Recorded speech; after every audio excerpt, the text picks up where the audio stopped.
Arafo ya sanso atena se ene the Black Stars ekọ okono biem second match anase ye second day enie a chere se ye ne Egypt ekọ akobo ewo ho ebibi atwabu no na nka ye hia Egypt aye woto ena ye de ema omo sisi ya boy so obi ani mboy die hwan ena ekọ hye no nyonko ewo ho bisi ano Ghanafo ye mu hihye omo a me ye hye so se Egypt fo sabre omo so omo ye mu hihye omo pa because omunim say Ghana abomo abre na baby no esi ade na koduru obi anim bo ntima meka say Black Stars edi nka hye omo woto ntini we so ye be hye omo woto ebi nso a na ade no adane table no atene ye ni nkomo e wa ha no mo ba so drop your comment comment section e for my prediction no eguso a ekoso e na wo hwe ahwan e na ewini Black Stars na ewini na ye be hye sen asofo bebre nso ede nsem atoto abonten so na omo sesen a fire oja e kiremu a o se eye Ghana Black Stars there say ye twi ye mu ene beti be ye pekra se dan a ye be pack ye niam Ghana must go no ene besi ewo eye Cote d'Ivoire ho no mo anofo one no eye adwan no wa drop your comment na ye be konso ne akwakotie nkomhye ni bi aba ewo ho no mo kofo bebre ena eka nsem ede fa eye Black Stars na afa so eye Egypt ho so dan ena wo beka ede afa ho afa so kofo bebre ese o mahu bon no ma hwe no huhu a o mo kire mu se eye oman bi ena ebeje na Ghana pa se ye beje eye AFCON2023 die enya de ebetimi ageda embamu nya de ebetimi aye possible we bi ena nkofo eka ba edi kan no fire oja de no de yentie kakramra yakoba ya to aso ede ama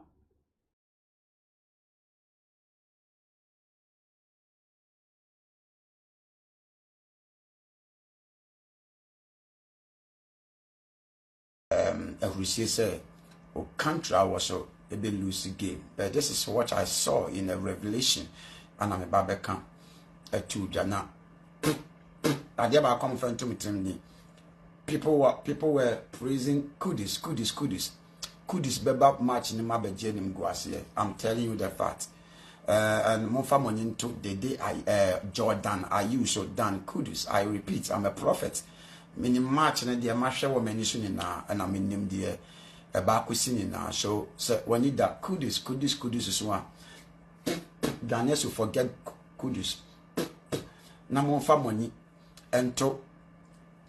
Jordan ayu so ayu kitwa no mo fa money ento no so munti se Ghana mpo ba fi a Jordan ayu 2024 e ni year mo date wento en sroma kese free sro atone so and obey wonders and miracles. Inti munfa money to na ye mom pa ye emasa blanti and ye kudus crowd ye yichira me munfa no me hu se or reade e wo park so or reade ades na numa or re e wo park ne so and this are your prophet answer na obeti sa meaning we ase inti se kudus oba match ni ma he is rather come to disgrace himself so on paye because park ye nidi was so but in a spiritually not all didi or park and it's all real and you can be can explain more to you so we are praying for Ghana cause be brain naba we be so bomb paye emma or mine Ghana but I stand for my words say Ghana for you chena me huni dear no matter what they will come back home into me say you walk fast in now your bomb paye. Anything can happen, changes can come, everything can happen. Into one thing I saw about Ghana and Egypt match and said, I saw offside goal. A year gidi pa offside goal. Go a year offside. A year Egypt. A moment a year alien. So your mom paye. I'm praying said draw a bit to me aba. Na nyankopon to me akasa. So I repeat my words, keep it in your mind. My name is Prophet Jedian Recovery. Me kasem bi acho no so nyame di to me wo messages me babeba. Man of God, people doesn't respect men of God nowadays. Inside na hu ade a wo mompaye mo man Ghana. The first prophecy in the Quran ema hu se nyame nipa e wo ho. Inti no chere kakra say nyame adwuma wo. You go to some comment section, people were saying this and no higher, but your uncommission, so in Yaminipa, your uncommission, your prediction. You can predict, but ultimately predicted time. And a boy make kayak can say, ye be play atum ball ye play to me ya mantum go ko different between your prayer and your boy and no kra kire bibi e onti mesramo ye bom payama on man Ghana se onyame be kasa I wish so man Ghana e betumi apeja more akọ we nye me na meka we Adafo ye di nkomo na obaso afa comment part comment section for my ye me patro aya na wo de aye Black Stars videos no egugu so e de amaye enro anso na mpaibo ekoso wa Ivory Coast no enye mpaibo ketwa Ghana fo a omugina bonten ebo mpaye ebo mutons ewo hono mo ebrepam ne ye bia homa na tomo na wonso wa frɛ no wa ba be ma predictions ewo hono mo obaso afa comment part comment section efa amaye ajo. Yeah, I'm oh, nyame adu bia boko pa. Shodi. Bia boko. Yaba ni aba adwuma ni. Oh, yaba yaba. Adwuma ni ye. Na Black Stars any the Pharaohs na ekoshia Egypt. Na okono ebe tight pa. Adwo unim se ebe tight. And ye twen mutan a ebe tight. Kese pa. Ebe tight pa. Kese pa if we say ye nyina enim ye Ghana Black Star match eja ade ba ko a ye nyina ye beka sei anase obi a wo hweye no time no nyanso ntidi onidi ye bia no won hya se obedi di ansa na Black Star match no abaso wa o pe fufuo wa o pe dokon ne hyeto wa wo duane bia no mesrew di na obewie abaye o see yanka de pass ma we na we yi ball no anka be ha gwen but ye mpa ibo a ye bo nyina ne say ene Ghana match ekwen bia so esese yehye ekwen bia so esese ene Black Star ye win match no ene ade ba ko a de ne se ne Kudus Muhammad na yenim se match won timi start bet dia beto dwa nwumre ya ye best ya na se ye be share program esen ko ne se Kudus wait my day start dia e dia mai which means e betimi aboa ye Ghana ama yetimenya nkunimdie first match na ye boy na enye bad but just say coach no ana me hunu say na ne changes no etimi affect ya na say ha ye ne ya ntimi anni nkunim eye first match no two eye prof do no botu no friend odoyo so ha ona nka menya na kamenya coach na mesere ne say on san every two hon because na ho ne nye odoyo good na ho ne nye kura na emwae eti nanka woma abrante Edouard Rasta obobo France France Pinto no young guy obobo of France Alidu Seydou emo two hono fama yem na France yabo ana yebro ni ba ko Ghana fo abo ni so boy no oya ade onimbobo but edan wanye ne dey mesre gan coach no so ene omane ntena bench na se omane mbremu ebi a second half na se yebo a no master the game na obi a wo she atu jesi na atu jesi ge to me won pa but edan yes we hunu so but ekwambi ama ade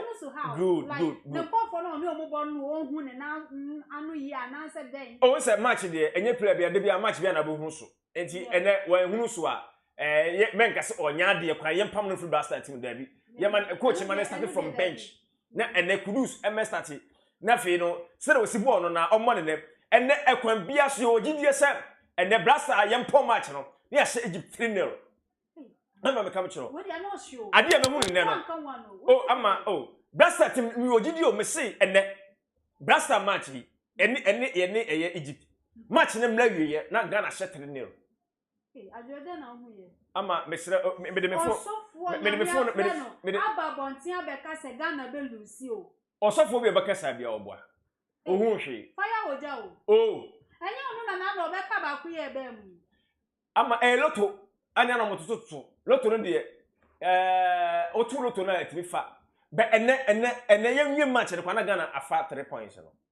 ene Black Star match emra wiye no na ya fa 3 points no se the day you anko gina so anko de da form am yanko je fa odo do de ya especially Jordan na you anko gina ball so na na coach ni kasa kire Jordan say unya ball na se be ya fa okra fa ko ayi fan say 18 box no on let me twa penalty ba wo de o ye twa wa no ho ye ayi fan say free kick ye the free kick ni ye dey coach en kan kire Jordan na you say there be ama Jordan onya ball fa ko ni ko twa no penalty box no on na hia Ghana for am the channel to my penalty never bash. So I'm going no ogina bonten na ye twetwa na che ebeha aye Ghana Blaster ebeha yepa and the yankan hu say Egypt for any ball no bo Egypt for ensure Ghana for and no wadun me say ye che omo hye omo say one na Salah ginam bi omo nya ginam ye hye omo say one but and then omo ntwema Blaster Emma Blaster me de hye omo because onim say Asamoja say Blaster team na da no obi na won hu Blaster team na wo sisi an obi na won we de say nipa no won kudus eti eba sana se kudus ni bo na drop 18 nim na odi gram sa ogram kwanim kakere twa na nya penalty kudus sobo no mu a eba sene no on fa gram 18 box be twa na nya Blaster be nya penalty eti bo achi na wiem se de me kire so mutumi fa pe ebe we ne 3-0 ba ko ba sa dia ye ne be ba ye so ya share one se na so de ye wini de ai ka o e ho ne ye lusu ye na calculator ye ni no calculator be anim ye lusu ye na ne ko fair bag na Sunday ye boy last match ni wi a like say ye bag Ghana ana say Ghana for so antimi anyi no Blaster players antimi anyi no mo ho antimi anhye match ama ye antimi anya enkunim dia in fact players no omu kase oman osesika omandia mo nyina gifro mu sem because oma Ghana man anim ase ni yabo eneka one 11 matches ya win one Blaster matches ya bo na African Cup nyina no eneka one 11 ya win mu one pe ade bo ne ba ne aye ya e bo ne bia na every friends say tournament ni akoma ko 3 yabo 11 matches em say 4 cry yabo 11 matches when I cost 11 no 1 penny every 1 penny every ini name say give me 4 say kitona give me back e say omo tim say 3-1 na 3 back yeah eti Blaster for no ye be sere wo mo ene ekwan bias aye win utikwa fasi wo aye wani kwa faje na ehye goal no o da bia ma ye ne abro omo say eno ti na ye ka say sa foreigners no ma be fra no omo suro so mbe kun hu omo de omo no mo ye bogus o ene enka menya enka lamteni kwa enka coach no onfa ne mra mu ntam so da say omo no mani abiri pesika ade abobobra ade abhe gusiafo no omo manya sika ndi ase ye born for life ye born say ye benya contract eti no match no eti yesre coach na say players odum ko ya no eti won de on kasa nchiro obi na obey first start eye yin bia no ye be sere first level no enne coach ni kasa chere say ogina omo oman no eti onko no homa ye enne omunya adwumadene emfama Ghana enne se Ghana ntimi anhye Ghana ntimi an qualify for group we ma enne madwuan madidi awie baba what did you madidi said e be na say madidi na wudi ye wentimi ankodi aduane amuodu enne madidi aduane mu enne de madidi awie enti mamen enti enwuma no ismanya ye show yan show because match we men share from akuma ndi akire bebre because 3 na me say be she ne yetimanya 3 points ne de akọ en de ye bo ma so ba adwona awie mi tie eye obi ensema okanfa eye Black Stars no ochire se kane no se ansa ne ba ko bobo no jamashia no what me ma ye wi e say no Ghana no ne jamashia no 2 minim omo hye no ma no fafa na yi that time asamojan ashi jama na utimi say vim no wo ho kwam bia so se nyape agiram e friend say langa badi animu ayi suro mutale mu jegina nchenchen na that time kwando ayu kwaje ogina che no on shi jama ne bi ba na de ayu jama mo shi nya 2 million dey enim obi be gina no obo ni sam say enne Blaster betimi awe ne but enne ye be sere mo kwa dada ba mama ba omo nyino ho ye betimi ahye so I say Egypt for ye nipa say ne no munya na bobo mo no munya na bobo wo England one no other place omkura local players versus 19 enti so my ready enti omo de kenya hu say enya hu say kentimi hye Egypt for so that say Blaster ba yino mo ne na coach na nsan koya sa eno hu no ye na sa first match ne dia ama and then the coach say olususu dia and then the fire for fire Ghana must go no me sure and the Blaster coach ni elusu and the Blaster match we dia and the adechi ya mfa ne bag straight some of the enchena ana mani kwa so obo coach Blaster bi say ene olusu match na ene ni kwa so coach Blaster bi ana players nko omo Ghana omo from fight nko sack sana nya correct way there be ama coach so coach oba so match ajowa we see that coach ya hu no so wa coach you ma ama da bi etina se pe local coach no etina me say me to say pe local coach eti me to me no and the blaster match say one coach na ngene no na say olusu match ni say Kim and then on fan the bag onko e say krum England no say fan free no onko ye mpa ne hia ne biem because o team wa blaster team no o team wa o man Ghana team no eti coach no say what was so coach blaster there and then e be gina anwumre aka be say do hwere ba ko ne some few hours a minute bi na ye ko and so what my coach blaster team ni bi ma and aye the match eti awose ahopopo ahodene eni prepare on the place ni mu na mutimi ehye match ma Ghana blaster mutimi hye ma ye no and then won you saade no and na captains so bem the day are you the last match na ebo no the day are you the final na yako no the day are you Jordan are you so final match no boy se omo lose match na ntimi qualifier omo so for blaster team no hey baby ama ye be you ma film Ghana oh that be any part 3 ye be you ma film ana 2 aye ket okreku aye GFA boss ket okreku I just had a friend yeah ket se ene olusu match no ana se wantimi so am hyenkura ne ma na ka se wona penalty ne ma no mo wantimi no man kasa yie na se olusu match no so on resign as GFA president on resign here no because ogu na nim ase eti ene no ene omo di blaster search nyina no se na match we anko yi a asom dom so ga na be so akina no pa ye na so eno be betu omo no se be Ghana Friday ya no be kasa de gu omo so no akina so ya Friday mo ya ready ai ya twa omo se ene ama so man timi anya bibi ama oman no na animonyam ama Ghana blaster team no ama oman na a free coach a free the day are you Jordan are you friend say we GF chairman president team omani eno waka ya saka omo na free wo ya mpa omo ye hia omo somebody oman football no so what I say eti ye ka kire omo say ene ekwan bia so omo nka kire nkwa no mo manemre because ama ene winning bonus say no to win match ahwe mo nya bet $20,000 because ska imagine no say almost best 5 billion the one be say adwuma we nya size ska no na be na be nya say adwuma boy adwuma nya size ska we and so to me you know na o ma she na ba pupu to say de say pompo na say otu de a mo say hia o some blaster ba match o de ne eni brand e na bo mo say